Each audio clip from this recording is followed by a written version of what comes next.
औज़ुबिल्लाहिमिनश्शैतानिर्रजीम बिस्मिल्लाहिर्रहमानिर्रहीम। जेदी अपने सारे तकने आलियां की सुनने आलियां की पाकिस्तान या पाकिस्तान तो बाहर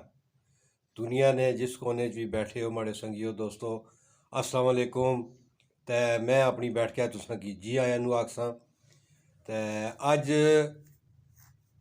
पब फजलदाद होर वेले न ला रहे ते अज माड़े कोल ही बैठे न। ते अज मैं बड़ा उन्हें की आख्या, मैं आख्या बाबा जी मेहरबानी करो कदे ते इत्थै माड़े कोल अच्छो ते आने नहीं मैं ते दूर बह गई ना तुहाडे नाल गप शप लासां। ते बाबा जी अच्छो ना जरा सलाम दुआ तुसां भी कर किनो ना हैं। अस्सलाम वालेकुम। अच्छा माड़े माड़े की भी सलाम जी जी आख्या ने तुसां की बहुत सारा सारे सलाम सारे आख्या संगियो पूछने से ने ओ पूछने भैणा भरा से जी जेड़े भी हो हाँ हाँ हाँ मी अगे जेदी या पे दसना से जे जी आज सारे सारे सलाम आख्या बिल्कुल बड़ी बिल्कुल मेहरबानी बड़ा जी शुक्रिया तुसा सारे हाँ, सलाम आख्या जी। मिकी ओ माड़ी सेहत पुछिए ओ बाजी असल विच सर्दियां ना ते ए जेदी मिकी अच्छा पता है क्या बाबा कहना अगू या छुड़े को नहीं ना जेड़े तुसा भी बैठ के च बोया करो हाँ नहीं चंगा ते कीता चंगा कीता हुण चंगा जेड़ा कीता दस्सेआ आस्ते मिकी बड़ी खुशी नहीं होई बाजी तुसां असाने बहुत सारा भराओ आने तुसां असाने वलैते विच भी माड़े की हाँ सलाम वलैता भेजिया ने चूं ही वलैत वो लंदन ही चूं अल्लाह हाँ वे हाँ भला वे अल्लाह सारियां की खुश रखे हाँ हाँ बड़ी नहीं बड़ा मेहरबानी पसंद कीता ने अल्लाह बड़ा खुश पसंद कीता रखे तुसां की बड़ा पसंद कीता ने अल्लाह पता है क्या है ये एक मिनट तुसा कलो ना मैं तुसा की फिर दसना ना मैं थोड़ी अपनी भी गल करके नाल वो संगियो इस तरह होया भाई बावे होरां की जिसलै मैं बुलाया ना तो पैह्लें तो थोड़े जेहा आखन भाई मैं किस तरह उत्थै गया सां मैं आखेआ जी तुसें खाली बैठना ही है ना ते अज्ज फदरी आए ते माड़े नाल इक गल्ल कीती ने थोड़े जे परेशान होए ते मैं आखेआ परेशानी ना करो बाबा जी खैर है ते ओह् बाबा जी फिर तुसां क्या क्या क्या बाणे से हो दस्सो ना क्या होया सेआ फदरी क्या रोटी ना इधर नेड़े आला उसकी बंद कर उसकी ये बंद कर बंद है ये तुसा उत्थे आवाज ना कच्छे ना उत्थै नहीं मैं गछनी ताड़े नाल ओ कोई नेक और बख्तो नहीं ना ओ नेक सुनना बख्तो तुसा पता ही आज क्या होया हाँ हाँ दस्सो फजरी मैं जिसलै उठ्या ते हाँ मैं नूं की आख्या हाँ माड़े दी रोटी जेड़ी बनासे ओ जरा चुपड़ी छोड़ी विच घ्यो ला के माड़े कोल दांजे कोनी चित्थड़ जे नहीं ओ होनी बाजी ते मी एकदम अगू पै गई ओहो आखनी जाए नहीं कोनी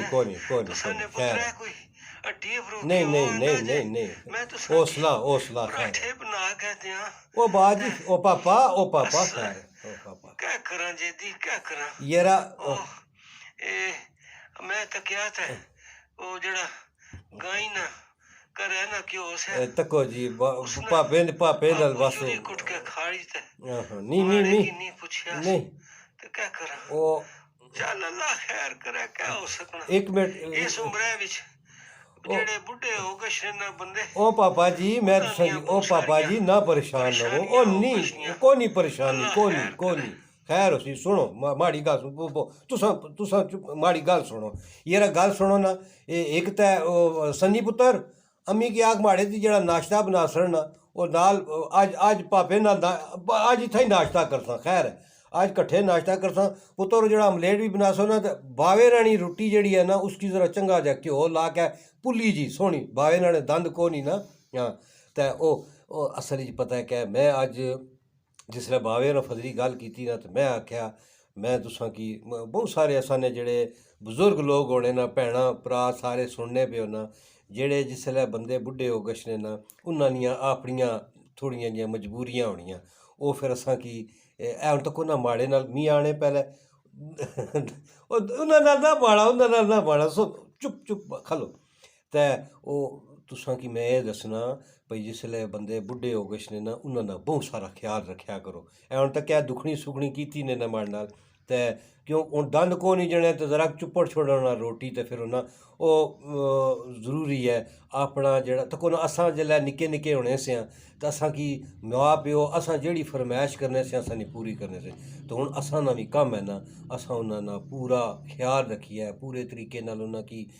जेह्ड़ी ओह् चीज़ मंगन करन ओह् असां की देनी चाहिदी ते ਬਜ਼ੁਰਗਾਂ ਨਾਲ ਸੰਗੀਓ ਬਹੁ ਖਿਆਲ ਰੱਖਿਆ ਕਰੋ, ਬਹੁ ਖਿਆਲ। ਅੱਜ ਭਾਪੇ ਦੀਆਂ ਮੈਂ ਗੱਲਾਂ ਸੁਣੀਆਂ, ਮੈਂ ਥੋੜ੍ਹੀ ਜਿਹੀ ਪਰੇਸ਼ਾਨੀ ਵੀ ਹੋ ਗਈ। ਇਹ ਹੁਣ ਇੱਧਰੋਂ ਬੰਦ ਕਰਸਾਂ ਨਾ, ਅੱਜ ਨਾਸ਼ਤਾ ਇੱਥੇ ਇਕੱਠੇ ਕਰਸਾਂ ਤੇ ਇਹ ਥੋੜ੍ਹਾ ਜਿਹਾ ਮੈਂ ਆਖਿਆ ਅੱਜ ਪਾਪਾ ਆਇਆ ਸਿਆ, ਅੱਜ ਪਾਪਾ ਥੋੜ੍ਹਾ ਜਿਹਾ ਪਰੇਸ਼ਾਨ ਹੈ ਤੇ ਅਸਾਂ ਇਹ ਮੈਂ ਹੁਣ ਬਸ ਨਾਸ਼ਤਾ ਅਸ਼ਨਾ ਨਾ ਜੀ ਅਸਾਂ ਅੱਜ ਪਾਪੇ ਨਾਲ ਨਾਸ਼ਤਾ ਮੈਂ ਇੱਥੇ ਹੀ ਕਰਸਾਂ ਤੇ पापे के आखसां जे दिहाड़ी माड़े नाल रोटी भी खाधी सी ते फिर तो अज असां व्लाग थोड़े थोड़े बनाया करसां यारा संगियो ते कै हुण तुसां होर कोई गल हाँ नहीं ख़त्म करसां जी ख़त्म करसां पता है कि थोड़ी जी गल करया करसां पापा उसने उन्हां नाल अपने संगियां नाल गपशप ला के ना बस गप इतनी सी तुसां ना आना जरूरी सी तुसां ना आना जरूरी सी नहीं कोई नहीं पापा तुसां ओ असां संगी बैसां जी उत्थे बाहर बैसां जी ओ बाहर बैसां ना ए धुप्प बाहर थी ना धुप्पै बैसां ना जी हाँ नहीं नहीं दवाई तुसां की दवाई भी माड़े कोल खंघू नी दवाई पई ओ भी देसां कोई नहीं ओ बड़ी सोहनी धुप्प है बाहर जी उस गाय पर उत्थे सोहनी धुप्प लगदी बैसां उत्थे बाहर धुप्पै बैसां जी बैसां इंशाअल्लाह उत्थे ही गप्पा ए नाश्ता कर किन्ना ना हां इधरू मकान मुक गया ए पापा मुक गया इसदा क्या हाँ मुक गया ते हुण किसान जी इजाजत ये पापे नाल अज थोड़ी जी पापा थोड़ा जिहा अज परेशान है पापे की मैं अज थोड़ा जिहा दलासा शलासा देसां ते तुसां सारेयां की ये माड़ी दरखास्त होसी येरा जेह्ड़े असां ने बावे ना उन्हां दा बहु ख्याल रखा करो बावे ताकि पता है क्या ये फिर बाहर बह के दुखड़ियां सुखड़ियां करने अल्लाह सारें की खुश रखे ते हुण असां इजाजत के इंसान ते उसने नेड़े हो ना जी बस ख़त्म करसां ते हुण आखसां जी इजाजत सां कोल इंसान ते पाकिस्तान जिंदाबाद वो बाबा बेचारे बहुत मुश्किल है ते बड़ी मेहरबानी जी बड़ी बहुत शुक्रिया अल्लाह खुश रखे अल्लाह हाफिज़ अस्सलाम वालेकुम।